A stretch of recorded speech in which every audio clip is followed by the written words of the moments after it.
আমরা যখন বিভিন্ন রকম কম্পিটিশন লেভেলে দেখতে পাই যে ছোট ছোট লাউ গাছগুলো টবের মধ্যে লাগিয়ে তার মধ্যে প্রচুর পরিমাণে লাউ ধরেছে, এটা আমরা অনেকেই দেখেছি। তারপরে বিভিন্ন ধরনের পুষ্পমেলা বা পুষ্প প্রদর্শনী, সেখানে গেলেও আমরা কিন্তু এ ধরনের নিদর্শন কিন্তু চোখে পাওয়া যায়। তো এই যে ছোট ছোট লাউ গাছে লাউ ধরানো, এটা খুব একটা ম্যাজিক্যাল ব্যাপার নয়, খুব সহজ একটা ব্যাপার, এবং এর জন্য কিন্তু আপনাকে কিছু টিপস মেনে চলতে হবে। তো আজকে আমরা আলোচনা করব এই টবে, ছোট ছোট টবের মধ্যে কি করে লাউ গাছে লাউ ফলানো যায় সে সমস্ত বিষয় নিয়ে। আর যারা এই বিষয়টি নিয়ে আগ্রহী দেখাতে চান, আমি আগেও বলেছিলাম আমরা একটা অর্গানিক গার্ডেনিংয়ের সমস্ত ভিডিও দিব, কোন গাছ কিভাবে করবেন সে সমস্ত বিষয়। এটা একটা অর্গানিক গার্ডেন বলতে পারেন। এবং ছোট্ট ছোট্ট জায়গার মধ্যে যে ছাদের মধ্যে যে লাউ গাছও লাগানো যায় এবং তার মধ্যে যে টবের মধ্যে ফলানো যায় সে সমস্ত বিষয় নিয়ে আজকের টিপসটি। তো পুরো ভিডিওটি স্কিপ না করে দেখতে থাকুন। আর চলুন শুরু করা যাক, আজকের কি কি বিষয় আপনাদেরকে জানতে হবে সে সমস্ত বিষয়ে আজকে আলোচনা করি। বন্ধুরা, সবার প্রথমে যেটা জানতে হবে সেটা হচ্ছে সঠিক জাতের বীজ। বন্ধুরা, আপনারা যদি বাজারে যাই তাহলে একটা লাউয়ের বীজ কিনতে গেলে 1 টাকাতেও পাওয়া যায়, আবার একটা লাউয়ের বীজের দাম 15 টাকা, 20 টাকা, 25 টাকাতেও পাওয়া যায়। তার কারণ হচ্ছে যে সমস্ত বীজগুলির দাম বেশি সেই সমস্ত বীজগুলি কিন্তু অনেক উন্নত প্রজাতির এবং সেই সমস্ত বীজগুলির ফলন অনেক বেশি হয়। আর সাধারণত চাষিরা সবসময় যেন দামি বীজ ব্যবহার করে। বাড়িতে তৈরি করা লাউ থেকে বীজ যে সংগ্রহ করা হয় সেই বীজগুলির দাম অনেক কম, সেই সমস্ত গাছে ফলন কম হয়, সেই সমস্ত গাছে ফুল ফল আসতে অনেক সময় নেয়, এই ব্যাপারটা থাকে। আর যে সমস্ত দামি বীজগুলি ক্রয় করা হয় সেই গাছগুলি ছোট থেকে বড় হতে হতেই ফল দিতে দিতে বড় হয়। আমরা অনেক সময় অনেক ভিডিওতেই দেখি যে একটা ছোট্ট গাছ, তার মধ্যে প্রচুর পরিমাণে ফলন, সেটা কিন্তু শুধুমাত্র নির্ভর করে তার বীজের উপরে। তাই অবশ্যই আপনারা আপনাদের কিন্তু কাছেপাশের থেকে বীজ ভাণ্ডার থেকে আপনারা অবশ্যই বীজ সঠিক জাতের সংগ্রহ করবেন। তারপর আরেকটি বিষয় রয়েছে, আপনার গাছের যে লাউটি হবে সেই লাউটি যদি অনেক বড় জাতের নিয়ে নেন তাহলে কিন্তু এই ছোট্ট ছোট্ট জায়গার মধ্যে কিন্তু ধরাটা অনেকটা কঠিন হয়। তার জন্য অবশ্যই আপনাকে একটা মিডিয়াম সাইজের লাউয়ের চারা বীজ নিতে হবে, যে লাউটি খুব একটা বড় হবে না এবং খুব একটা ছোট হবে না, যাতে এই জায়গাটির মধ্যে লোড নিতে পারে এমন একটি বীজ নিতে হবে। আর যদি আপনি ছোট সাইজের লাউ নেন তাহলে কিন্তু সেটার কিন্তু ফলন অনেক বেশি হয়। অবশ্যই এই বিষয়গুলি মাথায় রেখে তারপর বীজগুলি সংগ্রহ করবেন। এবার বীজটি সংগ্রহ করার পর আপনারা এই ধরনের ছোট ছোট পাত্র নেবেন এবং এর মধ্যে সামান্য পরিমাণ জল দেবেন। জল দিয়ে এই জলটি একদম পুরো জলটিকে, পুরো মাটিটিকে জলের মধ্যে চুবিয়ে একদম ভিজিয়ে রেখে দেবেন। আর ঠিক যেদিন এটা মাটি প্রস্তুত করবে সেদিন আপনার লাউয়ের বীজটাও একটা পাত্রের মধ্যে জল নিয়ে তার মধ্যে চুবিয়ে রেখে দেবেন।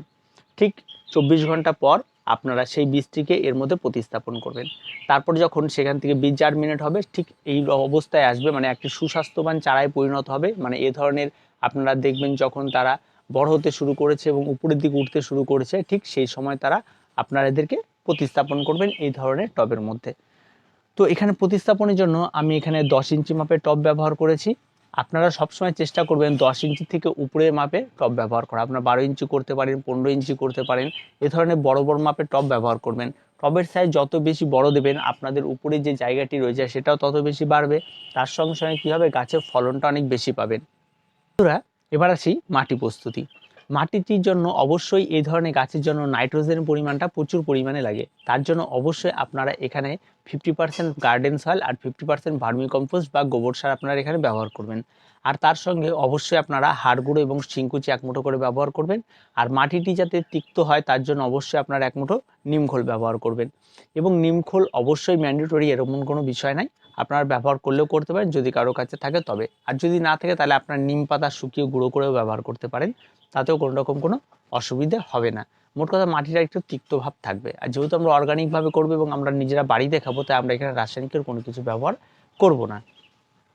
এবার মাটি প্রস্তুত হয়ে যাওয়ার পর সেই মাটিতে টবের মধ্যে ভর্তি করে রেখে দেবেন একদিন, সঙ্গে সঙ্গে সেদিনই গাছটি লাগাবেন না।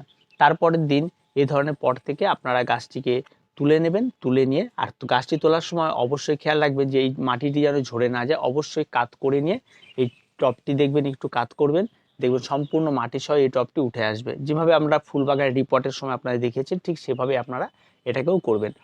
তারপরে আপনারা সেই টবের মধ্যে এটাকে বসিয়ে দেবেন। বসিয়ে দিয়ে তারপরের যে স্টেজ রয়েছে সেখানে রয়েছে এই মানে একটা জায়গা তৈরি করা যেখানটায় সে উপরে উঠে থাকবে। তো এটার জন্য আপনারা হয়তো দেখতে পাচ্ছেন 4টি আমি বাঁশের বাতা নিয়ে নিয়েছি। তারপর এটা আপনারা আপনাদের পছন্দ মতো করে তৈরি করে নিতে পারেন। এটা এমন আহামরি কোনো কিছু না, এটা দেখলে আপনারা প্রত্যেকেই করতে পারবেন। তো এটা নিয়ে তেমন কোনো রকম কোনো বিষয় নেই। এবার আসি, গাছটি যখন নিচ থেকে উপরে উঠবে তার জন্য এই ধরনের একটা স্ট্যান্ড দিয়ে দিতে হবে, যাতে এটা বেয়ে বেয়ে উপরে উঠতে পারে। এবার যখন গাছটি উপরে উঠবে তখন কিন্তু আপনাকে একটু পরিচর্যা করতে হবে, কি যখনই গাছটা উপরে উঠবে তখনই তাকে চারদিক দিয়ে আপনাকে শুইয়ে দিতে হবে, এর বাইরে যেন না যায় সেটা খেয়াল রাখতে হবে। গাছটিকে সবসময় চেষ্টা করবেন এর ভেতরে ঘুরিয়ে ঘুরিয়ে রাখার, ঠিক আছে? এই বিষয়টা কিন্তু অবশ্যই আপনাকে করতে হবে। তারপরে দেখবেন একটা স্টেজে আসবে গাছে ফুল ফল ধারণ করবে, যখন ফুল ধরবে তখন আপনারা বুঝতে পারবেন। আর প্রথম অবস্থায় যখন এখানে গাছটি উঠবে তখন একটা আপনারা কাটিং করবেন, কি এর ডগাটাকে ঠিক উপরের দিক থেকে এখান থেকে কেটে দিতে হবে সেই সময়, তাহলে তার সাইড থেকে আরও ডগা বের হবে এবং সেই সমস্ত ডগাতে কিন্তু সবসময়ের জন্য ফলের সংখ্যা বেশি হয়। এবং তার এখানের মধ্যে ফুল দুরকম হয়, একটা স্ত্রী ফুল একটা পুরুষ ফুল। এবার যখন স্ত্রী ফুল পুরুষ ফুল হবে তখন অবশ্যই পুরুষ ফুলের ভেতর থেকে আপনারা যে পরাগটি থাকে সেই পরাগটি সংগ্রহ করে স্ত্রী ফুলের ভেতরে পরাগ মিলন ঘটিয়ে দেবেন, তাতে অনেক তাড়াতাড়ি ফলন অনেক বৃদ্ধি পায়, এটা আপনারা প্রত্যেকেই জানেন, সেটা আপনারা অবশ্যই করবেন। আর তার সঙ্গে সঙ্গে আপনাদের তেমন কোনো রকম আর কোনো সমস্যা হবে না। এবার আসি রোগ পোকামাকড়। রোগ পোকামাকড় বলতে লাউ গাছ যেহেতু ছোট্ট টবের মধ্যে থাকবে তাই তার খাবারটি কম পেলে কিন্তু এর ইমিউনিটি পাওয়ারটা অনেক কম হয়, যার ফলে কিন্তু রোগ আক্রমণ হওয়ার ব্যাপারটা থেকে যায়। এবার এই রোগ আক্রমণ যখন হবে তখন আপনাকে অবশ্যই এখানে আপনাকে নিম অয়েল স্প্রে করতে হবে, একদম পুরো সপ্তাহে একদিন না হলে 15 দিনে একদিন অবশ্যই করতে হবে, তাহলে কিন্তু গাছে কোনো রকম কোনো রোগ হবে না। আর তেমন কোনো কঠিন রোগ কিন্তু এই লাউ গাছগুলোতে হয় না। এবার গাছের আসি ফার্টিলাইজার। এবার এই সমস্ত গাছগুলির জন্য অবশ্যই আপনাকে একটা তৈরি করা আপনাকে অর্গানিক ফার্টিলাইজার ব্যবহার করতে হবে, যার মধ্যে আপনারা 2 চামচ ভার্মিকম্পোস্ট দেবেন, 2 চামচ আপনারা কোকোপিট দেবেন এবং তার সঙ্গে আপনারা 2 চামচ হাড় গুঁড়ো 2 চামচ শিংকুচি দিয়ে সবগুলো সমান করে মিশিয়ে নিন। এই খাবারটি আপনারা ঠিক 15 দিন পর পর আপনার যে খাবারটি তৈরি তার 4 চামচ এই গাছগুলিতে ব্যবহার করবেন। এটা কিন্তু আপনাদের 15 দিন অন্তর সারা যতদিন গাছটি থাকবে ততদিন এটা আপনাদের কিন্তু ব্যবহার করে যেতে হবে, নাহলে কিন্তু গাছের গ্রোথ ভালো হবে না, গাছের খাবারের ঘাটতি হলে কিন্তু ফল কিন্তু ঝরে যাবে, এই বিষয়টা খেয়াল রাখতে হবে। তার সঙ্গে সঙ্গে আপনাদের এবার এই যে গাছটি রয়েছে এই গাছটি কোথায় রাখবেন, এই গাছটির জন্য কিন্তু একদম ফুল সানলাইটের প্রয়োজন রয়েছে। অবশ্যই আপনারা একটা জায়গা বেছে নেবেন যেখানে দিনে অন্তত 5 থেকে 6 ঘন্টা রোদ লাগে কড়া, সেই সমস্ত জায়গাতে কিন্তু এই সমস্ত গাছ ভালো হবে। আপনার যদি বাড়িতে ছায়া জায়গা থাকে সেখানে যদি আপনাকে এটা রেখে দিয়ে যদি আপনি ফলের আশা করেন তাহলে কিন্তু হবে না। এই সমস্ত গাছ সবসময় যেন সারাদিন রোদ লাগবে এমন একটি জায়গা আপনাকে পছন্দ করে নিতে হবে।